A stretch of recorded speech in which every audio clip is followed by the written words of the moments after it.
everyone, it's Anna from the Goldsboro Library, and we're back for another week of summer reading. So we've talked about a lot of animals so far this summer, right? This week we're going to be talking about pets. Do you guys have pets? Do you have a dog, cat, bird, something else? Maybe? You can let us know if you would like. We would love to see pictures of your pets. So today I have two books that I'm going to read about different kinds of pets, and then later we're going to go meet some pretty interesting pets, kind of out of the ordinary pets. All right. Our first book is called Charlotte and the Rock by Stephen W. Martin. Do you want a pet rock? I don't know if I would or not. All right. Charlotte Gray wanted a pet. She's looking in the window at the pet shop. She didn't care what kind of pet. A dog, a cat, a hamster, even a pig would do.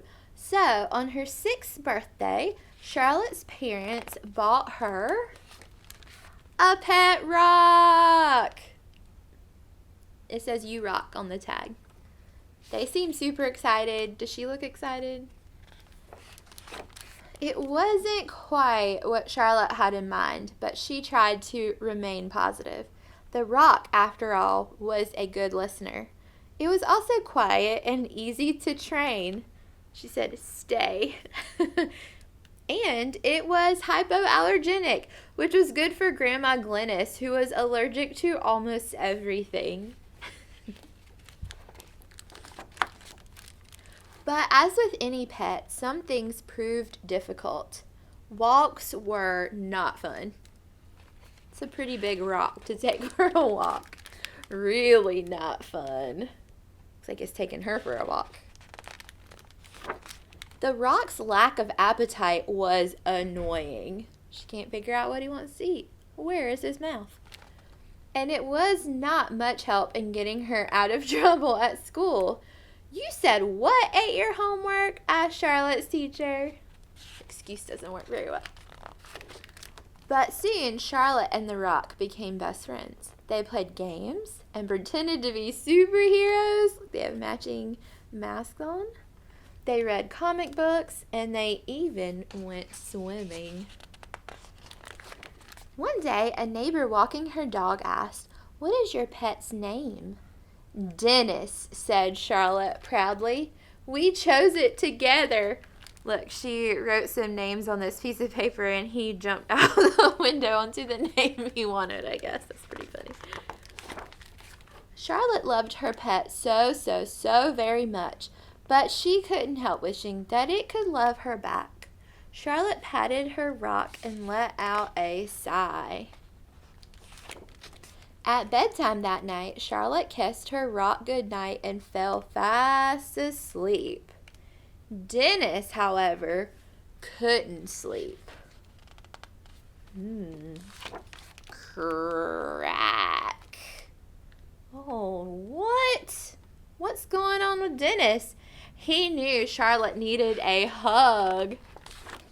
A big one. Look what Dennis is. Was he a rock after all? He was a dinosaur egg. What? Look, they have matching glasses. So cute. A dinosaur wasn't quite what Charlotte's parents had in mind, but they tried to remain positive. What a surprise, right? After all, Dennis was a great listener, pretty good at hide and seek, and easy to train. Well, sort of. The end. So she didn't care what kind of pet she got. That was a surprise. Would you like a dinosaur as a pet? I think it maybe would depend on the type of dinosaur. All right, so our next book for today is called Children Make Terrible Pets. Ugh. He doesn't look too happy, does he? That bear looks pretty excited, though.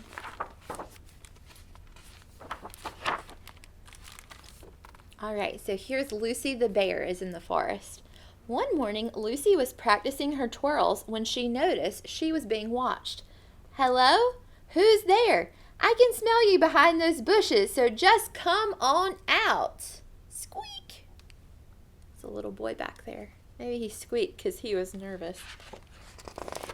When her secret admirer scurried out into the open, Lucy could not believe her eyes. Oh my gosh, you are the cutest critter in the whole forest! Squeak! So Lucy brought the critter home to show her mom. Mom, look what I found outside. I call him Squeaker because he makes funny sounds. Squeak. See, isn't he the cutest? Can I keep him, please? She is so excited about her new pet. Lucille Beatrice Bear. Don't you know children make terrible pets? Aw, come on, Mom. Look how sweet he is. You won't be any trouble, will you, boy? Squeak. Oh, all right. You can keep him on one condition. Squeaker is your responsibility. If y'all heard that before about your pets, I will not take care of him for you. Thanks, Mom. Squeaker is going to be the best pet ever. You'll see. It's a lot of work taking care of a pet. Do you think she's up to the challenge? Lucy and Squeaker were inseparable. They played together, dressed up like kangaroos. They ate together, eating some berries. They napped together.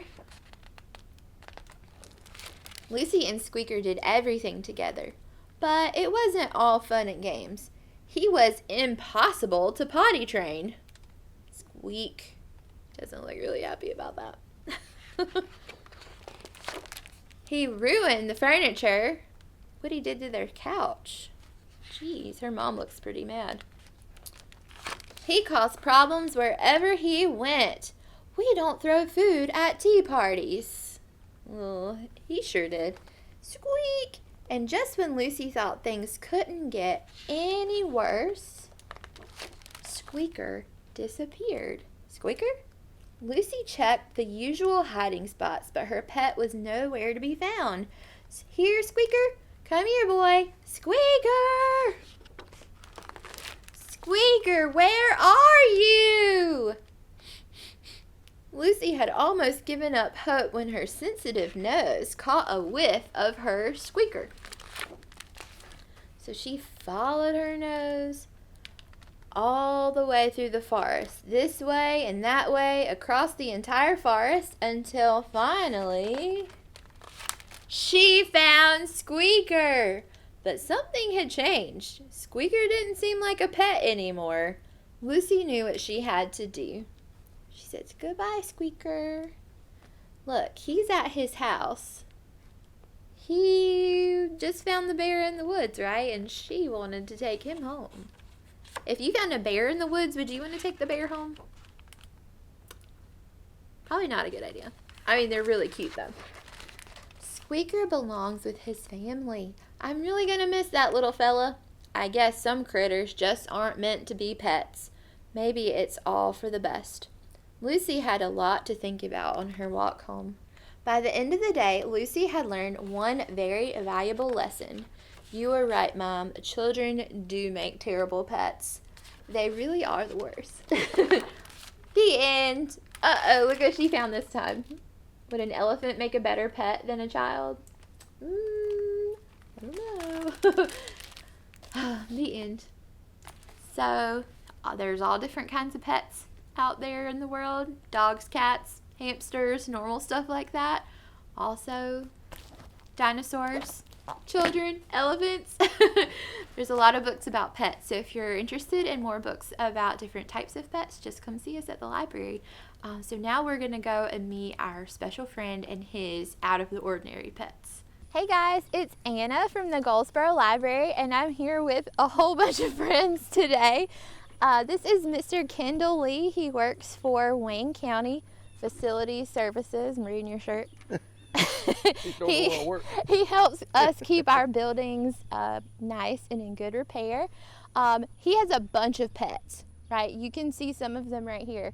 We thought we would come talk with him because we're talking about pets this week, but a lot of people have cats and dogs and baby birds, something like that, but not everybody has donkeys and goats. So we came out here to meet his animals. So this one right here, her name is Jessie. She is a donkey. How old is she? Do we know? About 2 years old. 2 years old. She's very tall. And then he has about 12 goats out here. They all look kind of different and they're all hungry.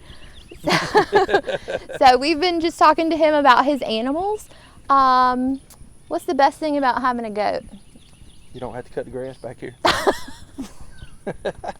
You don't. Really nothing. I don't know. They're just pets. I've always had them. Always had them all my life. Had some goats around here. Why? I have no idea. Because we don't sell them. They're born here and they're spoiled. They're like puppies. They are spoiled rotten. We play with them every day. So they are spoiled. And yes, they like to eat everything green. They don't. Everybody thinks they eat trash and cans. You know, if you read the book, they eat cans and trash. Not these. As you can see, I got trash out here that they need to eat. They're just something to play with. They're kind of like big puppies. That's right. So what about Miss Jessie here? Miss Jessie, we just got her a couple of months ago. If you have a goat, matter of fact, we're going to move them to some land that there's not a whole lot of people around to clean up some land for me. And wild animals will kill goats, coyotes and foxes and stuff like that would kill them if we just carried them over there and put them out. Donkey will protect them from stuff like that, from any kind of predator, because they don't like dogs, they don't like coyotes, they don't like goats eating their feet. But she'll help protect them. So we've just put her in here, like I said, a couple of months ago, and as you can see, she ain't real happy about the goats eating the feet. Are you, Jesse? You're mean. She doesn't look too mean. She looks like a pretty nice girl, right? They all really like this food. All right. Now, you eat that. You'll see her being abusive. She should quit being so mean and stop eating so quickly. But no, she loves them. She does. She's really good to them, but she's like anything else. When it's time to eat, that's my food. That's right. Not your food. That's my food. So she won't let them get in this. She's going to try to run them away from that, to be honest with you. So we've talked about animals that are good helpers. So Jenny is a good helper as well as a pet. So that's pretty cool. Mm-hmm. Right? All right. So what is something different about goats than like if you had a dog? Because they kind of are like little puppies, but... They are. I don't really know. I guess a dog would be more protective of your property, you know, if you had a dog out in the yard, but obviously we keep them locked up because we don't want them eating the bushes and the flowers around the house. So they stay in the pen. But when people drive up, do they let you know? I can tell when people drive up. Yeah, I can see them looking around because they want somebody to feed them. If my son lives next door to me, if any of us pull up, they run to the fence and start yelling for food because they know we're going to feed them. Jessie, if matter of fact, I'm surprised she hadn't made that noise she makes already. Every time I pull up and get out of the truck, she makes noise because she wants something to eat. But the best thing for us, we've got a lot of woods back here behind us. I mean, it's fenced up, so I let them out and they keep that clean. I don't have to do that, so they're good yard maintenance, I guess. Yeah. And they will cut that grass if I open that fence, but the problem is they'll cut the neighbor's grass also. So I wouldn't care, but the neighbors kind of frown on that, and they do get out from time to time, and the neighbors have my phone number on speed dial. Come get your goats out of my flower bed. But they don't do too bad. So goats really like to eat grass, plants. Ooh, Jenny's hungry. They like to eat this food that's in this bucket. They also like to eat, what else? Anything green. Anything. Green leaves, anything vegetables. Anytime we're cooking vegetables or whatever, throw that in here to them. Corn husks and cabbage, collards, anything. They like anything. Do you have goat treats? Yes. What are they like? Dog treats? They'll eat anything. It's like stuff like that right there. Like a dog treat, they'll eat it. With Jessie, we got her some treats, and the goats like them better than she does. Only reason I ever give them feed like I'm giving them now is when I want them to stay right here with me, because if I would take that feed away, we'd be talking to ourselves right now because they'd be over there on that bale of hay. But I feed them a little bit all the time so that when I want them and when I call them, they'll come running because they think I'm going to feed them. Like if I want to give them a shot, I give them worm medicine once a month. If I want to give them a shot of worm medicine, they're not going to come because I'm holding a needle, but they'll come if I'm holding that bucket of feed. So And we just try to spoil them rotten, that's all. They're just something to play with, just pets. They know, I don't sell them, like I said, at all. People come up here and ask me, could they buy them? Nope. No.